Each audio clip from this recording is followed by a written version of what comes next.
good afternoon, and good evening, Your Excellencies, colleagues, ladies and gentlemen.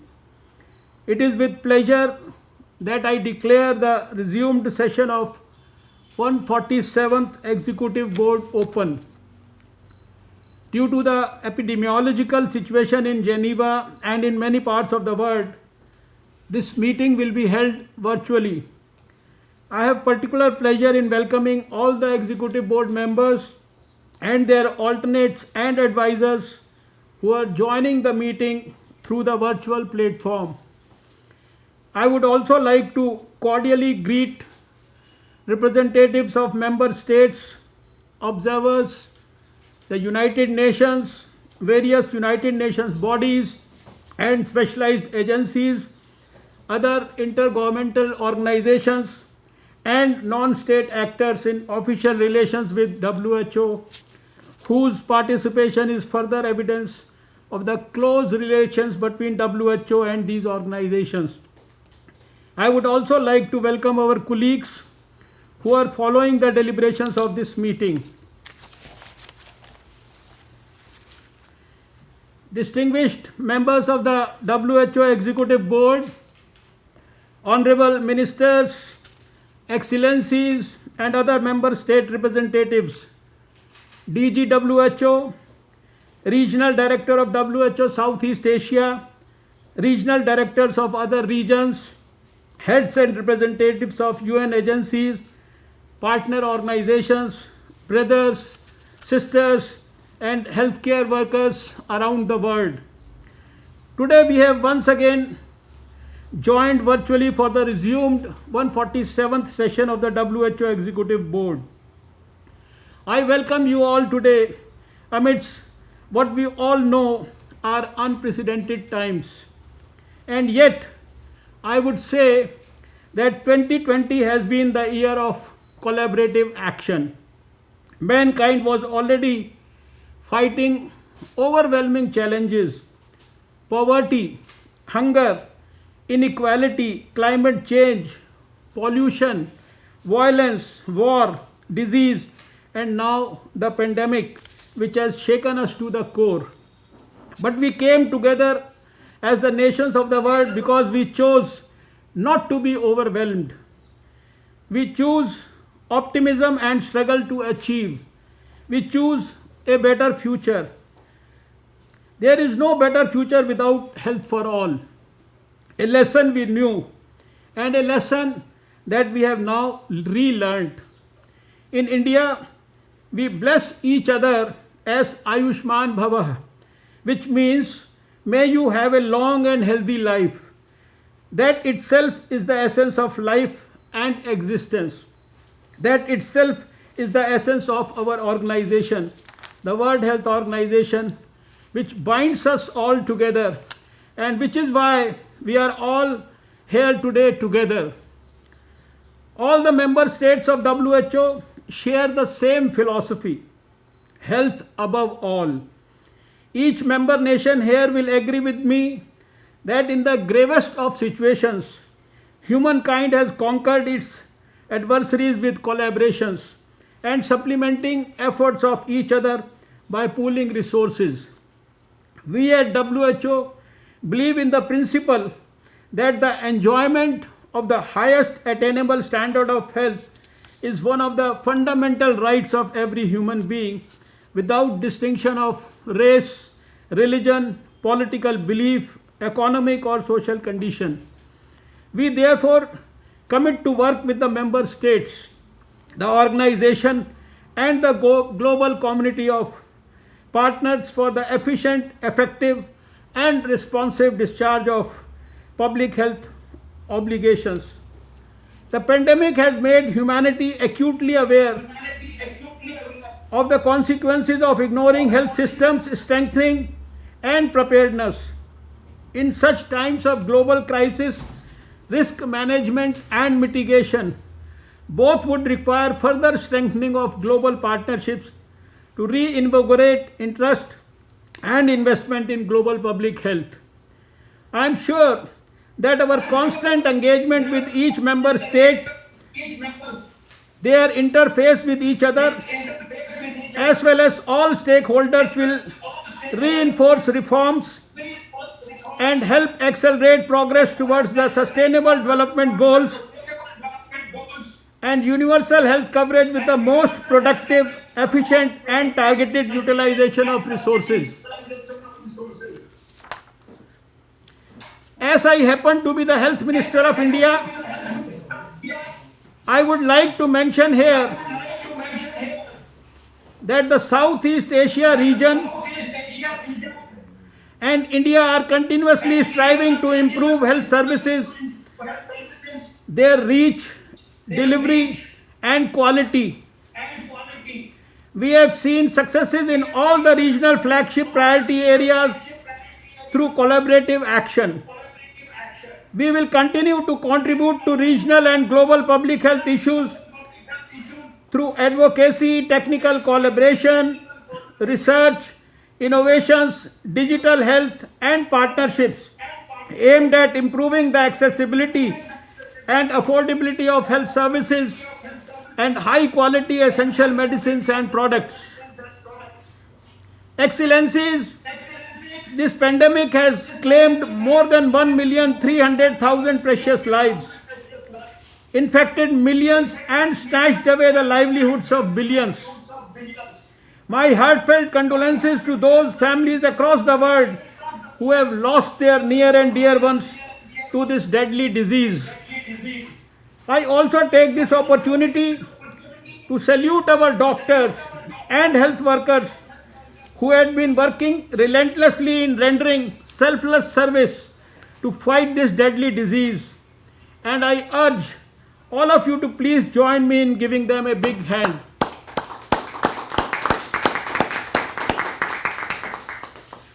Excellencies and distinguished delegates, in the last over 10 months of this pandemic, I have observed that the World Health Organization, with a mandate to be the lead agency for health, has done a commendable job of working along with member states from the very beginning to provide required technical assistance to support the continuation of essential healthcare service delivery.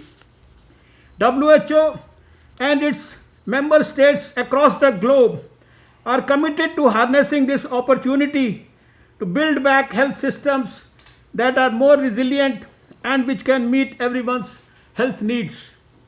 We are already identifying and acting on the lessons learned from the current crisis so that together we can achieve more robust and resilient health systems that can promote a sustained economic recovery and a healthier future for people across the world.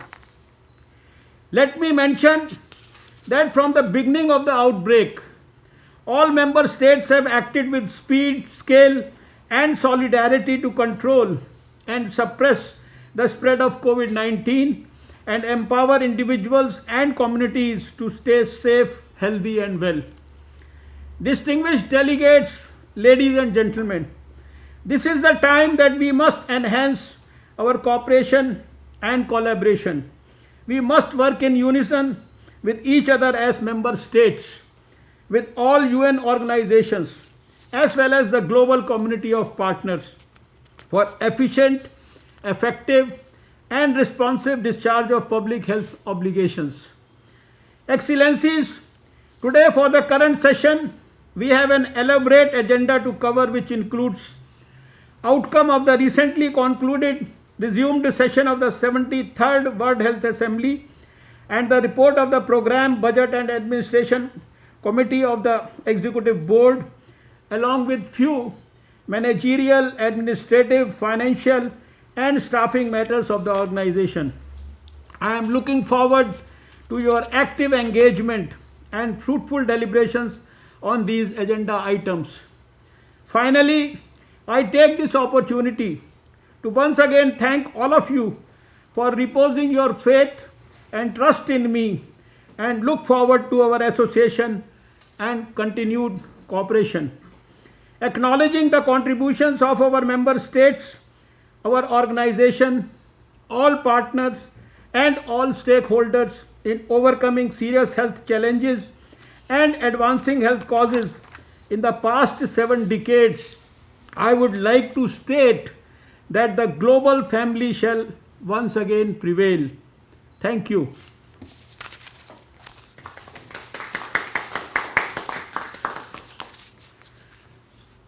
Colleagues, before we proceed further, I would like to say a few words about the virtual platform and making procedural motions.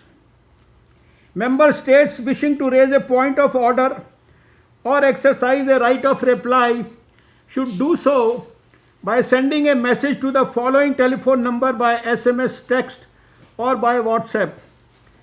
The number is +41 79 467 2870. I repeat once again, the number is +41 79 467 2870.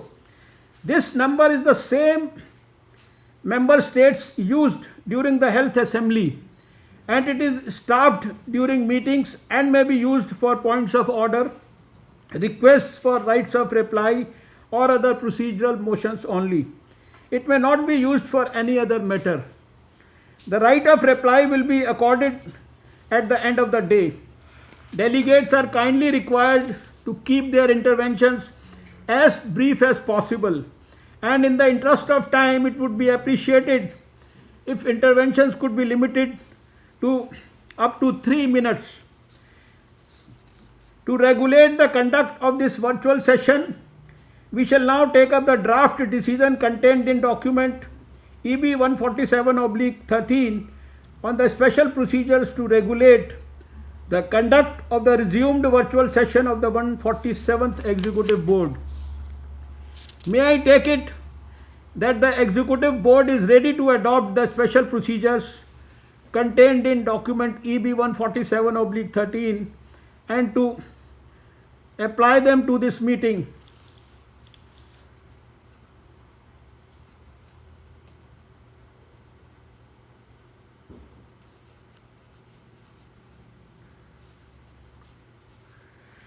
I see no objection. It is so decided. Thank you.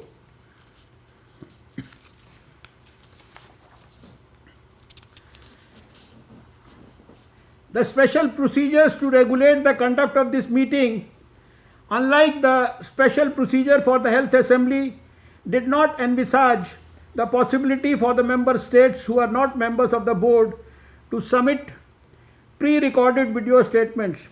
However, I understand that member states often submit pre-recorded video statements, and the Secretariat has the capacity to play them if the board so agrees. As chair, I would propose to have a flexible approach to this matter and therefore to allow for pre-recorded videos sent by member states to be played at this meeting in lieu of oral interventions. Is the proposal acceptable to the board?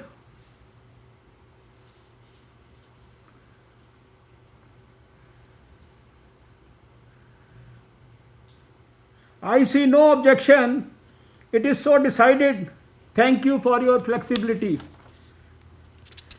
As you recall, the Executive Board adopted the agenda of its 147th session at the virtual de minimis meeting in May 2020, as contained in document EB 147/1 Rev 1. During our meeting in May, we addressed item 1, election of the chair, vice chairs, and rapporteur, as well as item 5.5, committees of the Executive Board, filling of vacancies. We also addressed item 8, future sessions of the Executive Board and the Health Assembly, and took 3 decisions on the date and place of future meetings, including a decision that the future meetings would be held at Geneva headquarters, and I would like to propose that we return to this item during this resumed session to discuss whether we should hold physical or virtual meetings in January 2020. May I take it that the board agrees to this proposal?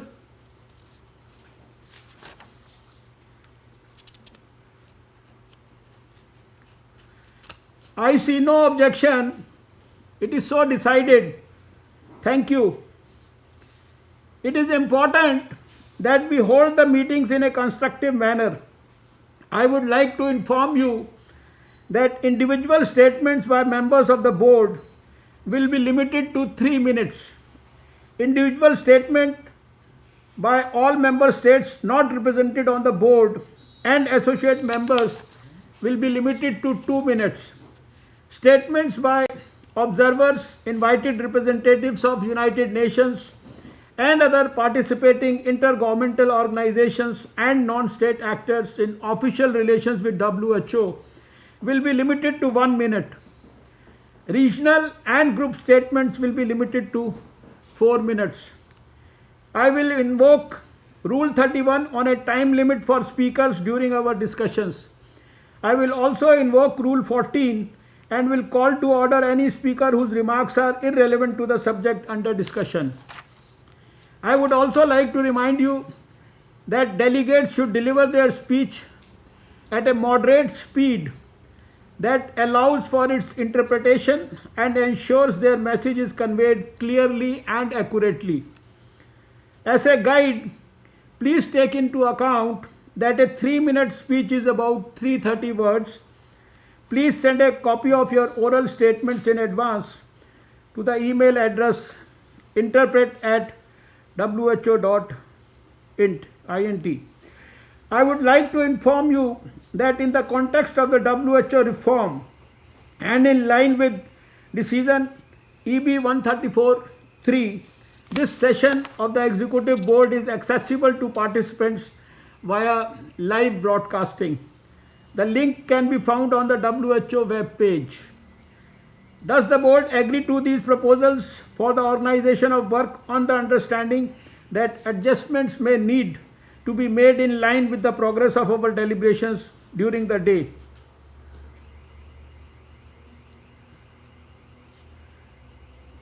I see no comments. It is so decided. Let us now decide on the timing of the meeting.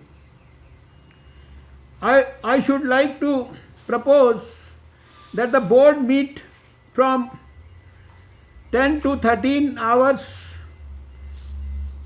CET and from 14 to 17 hours CET, Central European Time. I take it that there are no objections to the proposed meeting schedule.